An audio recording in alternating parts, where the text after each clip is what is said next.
Hey, everybody, and welcome to this episode of Talking with Coach Troy, where I talk to really interesting people about things that they do in the world of endurance sports and business and everything else. Today, I have a really interesting fella, Chris Hopkinson, also known as Hoppo. He is an ultra distance cyclist, probably one of the best in the world. If you follow him, if you're a cyclist, you probably have heard of this guy. He's completed 4 solo RAM events, which is Race Across America, which is just a spectacular achievement in and of itself. And we'll ask him a little bit about that. In addition to winning 12 other world titles in the world of ultra distance cycling. And he's from Guernsey, an island in the British Isles, a small island, apparently, just a few square miles wide and long. So that'll be really interesting to hear about him from the standpoint of being an ultra distance cyclist. And I know he's also a Spinnerals fan. So I learned about him years ago because I know that he was doing some Spinnerals and we had some connection over that way. So Chris, thanks for joining me today. I appreciate it. My pleasure. My pleasure. So I'm kind of fascinated with the world of ultra distance cycling in the sense that I've been an ultra athlete in terms of Ironman most of my career and just got into 24-hour mountain bike racing. But what you do is to the next level. So tell us a little bit about your background first. Tell us about your entry into cycling. Start there. Right. Well, I didn't actually start cycling until 1998. I'd been in the army for 10 years, come out and I was teaching and playing music. And then I started cycling in 1998 when I was 31. So quite late to cycling. And I started with charity rides and little rides, but I love a challenge and I love people telling me I can't do things because obviously then I like going and proving them wrong. And I joined my cycling club, Matlock CC, my first cycling club, and I'd done my first ever 10-mile time trial, and I was absolutely awful. I was with flat pedals and I was with a pair of trainers and jeans, and I'd done 28 minutes for my first 10-mile time trial, and I went into the clubhouse. I'd had a cup of tea and I'd really enjoyed it, and I was buzzing. And the guy, the record holder for Matlock CC that weekend had just done a 12-hour race and broke the Matlock CC record, 12-hour record, and he'd done 241 miles. And I said, well, I'd like a go at that. I like the sound of that. I'd like to try and beat that. And yeah, I got laughed out the house. And next year I went and did 255 miles and got the record. Did you really? Wow, that's amazing.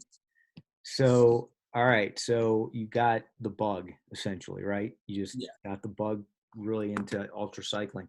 Tell us a little bit about how you progressed from that level to where you are now and all these different records that you have. Right. Well, as I say, I did my first 12-hour in 2000, and then the organizer of the UK National 24-hour time trial was there, and he watched what I did, and he said, come and ride my event. It was a guy called Jim Turner, the Mersey 24-hour.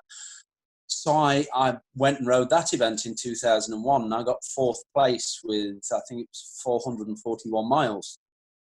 And for my first 24-hour, I thought that's pretty good. And I really enjoyed it. And then I saw a magazine, I think it was a magazine I saw, and it was these crazed lunatics racing across America in less than 12 days. And I thought that really can't be possible. And I thought, I'd really like to have a go at that. So I love sensible things. Yeah, right. Yeah, that's sensible. Can't you tell? Yes. So I went across. Certain races were qualifiers for Race Across America, and the Sebring 24-hour in Florida at the racetrack was one of these. And you had to do over 425 miles in the 24 hours. And it had never been done before at Sebring. So in 2004, I went across, and it was very difficult, actually. The wind out in that part of Florida, yeah, a bit of a pun. It blew me away. It was, but I ended up. I gritted my teeth. I got 432 miles, and I actually won the event, and qualified for solo race across America. The first person to qualify from Sebring, and yeah. So I achieved that aim, and I decided that 2005 was going to be it. I was going to be the first Brit to ever complete RAM. So what was that experience like? So you start, was that, okay, you start in California, end up somewhere on the East Coast. Tell us about the coordinates. How did that work for you? You go through Oh, the it was desert. absolutely horrifying. It Yeah. was, yeah, I was, yeah, I had no idea what I'd let myself in for.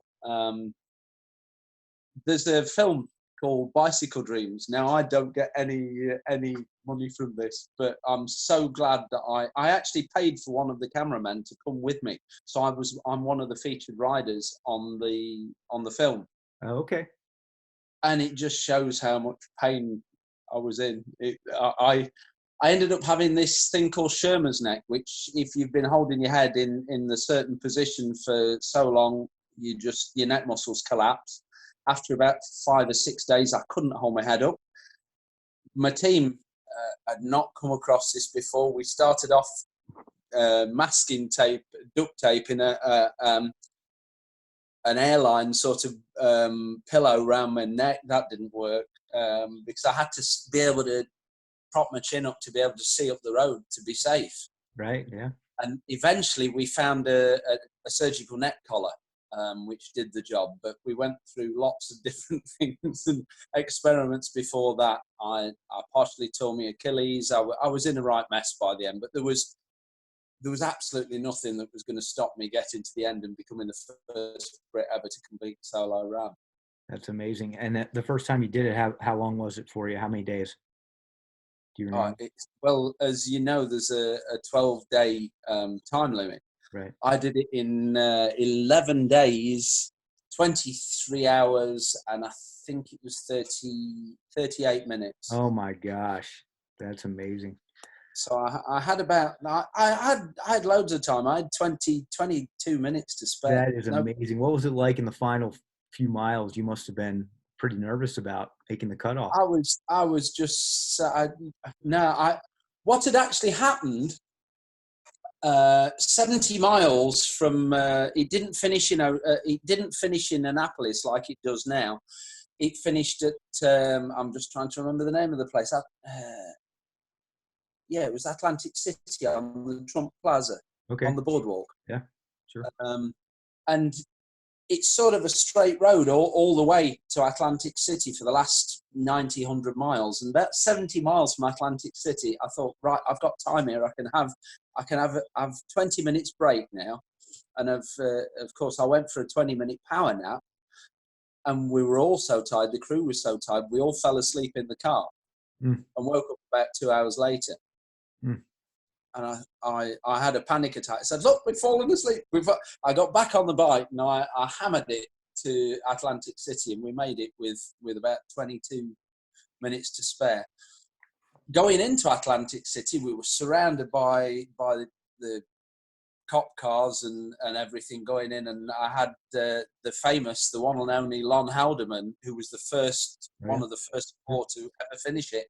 He was behind me in the follow vehicle in the escort into Atlantic City, and my rear tire exploded. And my claim to fame is Lon Haldeman then got on and he changed my tire for me. He got out the car and changed my tire for me.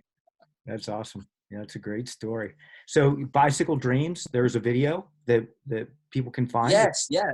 I believe it's now, you used to only be able to get it, buy it on Amazon, but apparently now they've got it on Vimeo as well for either for sale or for rent for a few dollars. Okay, so people can look that up, Bicycle Dreams, and learn about your experience. That's awesome. Yeah. So, so you progressed, and obviously that first time you learned more and you came back 3 more times. and then you Yeah. got into all these other events. Go over just like one other really notable event where you had, I mean, that's amazing. You were only 20 minutes from the cutoff. That's amazing. Were there other events that kind of stick out in your career? Yeah, one of them is 2014, No Country for Old Men, 1,000-mile time trial. Probably one of my best performances on the bike ever. I came to that event wanting to make a massive impression. It's in the Big Bend National Park is it Southwest Texas? It's Alpine. The headquarters at Alpine, which is, I think it's about 7,000, 8,000 feet altitude. So it's at altitude. Yeah. Very, very hot during the day, very cold during the night. It was literally freezing during the night, and it was over 100 in the day. There was the one and only Scott Lukart was my main contender. May he rest in peace, because he's no longer with us. But we were going hell for leather for the first day, neck and neck into the mountains, and eventually it was going to be either him or me. We were just pushing, we were kept overtaking each other and leapfrogging each other, and luckily he gave out first. He ended up being taken to the hospital with kidney problems and dehydration. And Jenny told me that it took her all night to get me rehydrated and back performing normally, but because we both just thrashed the hell out of each other. Sure. That's amazing. But then I was so far off the front of the field at that point when he dropped out that it didn't cause a problem. Big race, 42,000 feet of climbing in the race. Wow. 1,002 miles. It's a good Strava file to check out, because in that first day, my max heart rate there was 184, climbing the hills with Scott Lukart. And then it's the actual whole race. I had 20 minutes sleep during the 71 hours, 58 minutes. I completed it. In my aim, I wanted to do it in under 3 days. I did it in 2 minutes under 3 days, 71 hours, 58 minutes. Wow. And the second place came in. We had the presentation. We went to bed, got up, had a cooked breakfast the following morning, and then went and watched second place coming in 7 hours later. And nobody has been within 6 hours of my course record since 2014, and Wow. the race is run annually. That's amazing. So, all right. So that's just a spectacular race result again. Hit your goal by 2 minutes. Everything just fell into place. It's one of those where I wouldn't go back and do it again, because I'm not sure I could match that performance. Yeah. Well, the 42,000 foot gain, I mean, anybody who's done any kind of racing at altitude can appreciate how much gain that is. That is amazing. Wow. Okay. So Painful.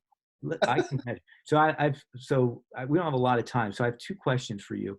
Number one is, what's your training look like? You mentioned that before this discussion, it's late afternoon there where you are. It's here in Arizona. It's early morning.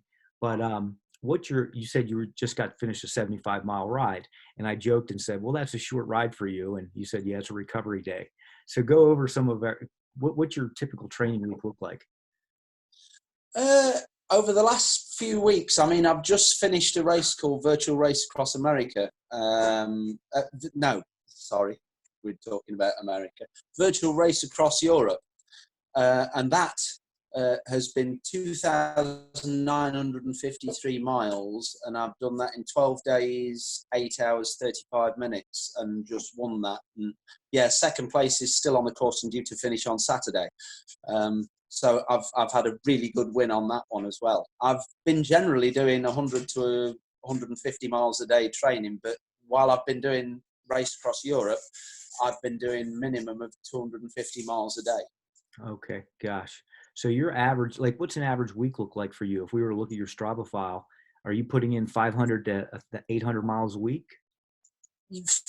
Between 500 and 700, yeah, usually about 1,000 k a week. But obviously last week, with it being race across Europe, I did I think it was just over 1,700 miles in the week. Gotcha. And is it all steady state riding, or do you do interval work as well? Oh no, let me just move my camera around a little bit. Obviously there is the bike. You'll have to tell me whether you can see Yeah, yeah. everything. See a If you lot. look down on the bottom shelf there, Uh-huh. is that viewable? Down a little bit lower, I think. Yeah, there you go. Yep, yep. You can see that. All the Spinnable titles there. That's awesome. All lined up there, nice and categorized, probably in chronological order, one through whatever. That's awesome. Right, I've got right through to 50, 1 through to 50. That's great, man. That's great. Yeah. So interval training then is part of your Yeah. weekly training program. So it's not just all steady state. You're hitting the intervals hard at times, and like Yeah, and when I obviously need some, bit of extra strength before a race, a couple of weeks before a race, I always throw in a number 19 and bend in the crank arms, yeah, and there you then go. we've got 22 and we've got a 28 with some nice short intervals in, and yeah, oh yeah. That's awesome. That's really cool. You know, we did And a little bit of sprinting machine at number 20 as well, never hurts anything. yeah, get that little power work in there. That's awesome. Well, let's talk about really quickly your nutrition. I'm so curious. Your caloric burn is so high every week. Tell me how many calories you eat a day. Do you focus on your nutrition, or do you just eat whatever you want? I do. I try and eat healthily. I tend to use about 5,000 calories a day, so it doesn't matter on quantity really. I eat like a horse. Yeah. Eating is one of my favourite hobbies. I do try to eat healthily though, Next to and riding I'm your bike. also. What? Pardon? Next to riding your bike. Eating and Yes. riding your bike. And I'm sponsored by Talk Nutrition, and they have some great flavors. And whenever I'm riding the bike, obviously I use the nutrition. They've got some great gels and black currant yogurt and the black cherry, strawberry yogurt, rhubarb and custard. Some really nice apple crumble, all kinds of nice tempting flavors. Raspberry ripple ice cream flavor. Nice. That's another good one. I'm getting hungry just talking to you about it. So nutrition, 5,000 calories a day. The supplements are important. Talk about, Yeah. if you will, just for about a minute, the mental toughness component. I mean, that's what ultra distance racing is all about. It's between your ears. I mean, obviously your fitness is important, but how do you keep yourself focused over so many hours and all the arduous miles that you put in? Well, I tend to do a lot of mathematical calculations in my head. I keep myself going with maths. How many calories I'm burning? You mentioned that, and speed, average speed, power, watts. I constantly keep my mind active. For the actual long rides, lots of people say being on a trainer is boring. I love sitting down and doing your hardcore 100. It's not boring. Never once are you bored. I was always told two things. One was the only people that get bored are boring people. I like that, yeah. And two, you're right, you never stay the same. You're either getting better or you're getting worse. And I always make sure, or try to make sure, I'm getting better, not the other way. Yeah, that's great perspective. I love that. That's awesome. So what's up next for you? I mean, you've got all these world records, you have all these events. Obviously, a lot of things are now virtual. Hopefully the world opens up soon and races come back online shortly. What are you training for now? What's next on the... Right. Well, at the moment, where I live, Guernsey, it's looking like we're going to not be able to go abroad until October, November time. So I think this season in real life is wiped out for me. So I've been trying to make the best of that for myself, my sponsors, everybody concerned. I've just done this virtual race across Europe. and managed to win that. I was very pleased to win that. At that, I was using sort of a thing to test the waters, because in the middle of June, I'm going to be racing virtual RAM. Oh, okay. Gotcha. Great. So that's the next thing I'm heading for. 16th to the 28th of June is VRAM. Okay, good. So you're set up to do well there. And so let's talk about how people can learn more about you. The Bicycle Dreams video, I can't wait to go look for that. I want to watch that. But do you have a website? How do people find out more information about? Right. Well, Facebook, Okay. chris.hoppo.hopkinson. Okay. That's my athlete page. So yeah, they'll find me on Facebook. Twitter, it's Hoppo347. Okay. I can't remember my Instagram one. Something like Chris Hopkinson 9 or something, I think. I can't remember Instagram. Well, I don't tend to use Instagram too much, but a lot of my sponsors and whatever put lots of things on there. So yeah. Maybe I should learn my Instagram tag a little bit. You might want, but anyway, people can Google your name and find out a lot about you. So it's awesome. If you want to be inspired and you're an ultra racer, or you just want to ride your bike more, be sure you check this guy out. Hoppo, thanks so much for being on my podcast show. It's a pleasure finally talking to you and meeting you. We've had a lot of email communications over the years and over Facebook, but it's really a pleasure to meet you this way. And maybe we'll meet in person someday. Go for a ride. It would be lovely to come and see you at one of your training camps. Yeah, that'd be awesome. Love to have you out here to Tucson. That'd be great. Well, listen, thank you very much. Good luck in June in your virtual RAM. And thank you very much. Absolutely. And everybody, thanks for tuning in. Make sure you check in other podcasts that we have, again, where we interview really interesting people in the world of endurance sports and business. And until next time, train safe and train smart.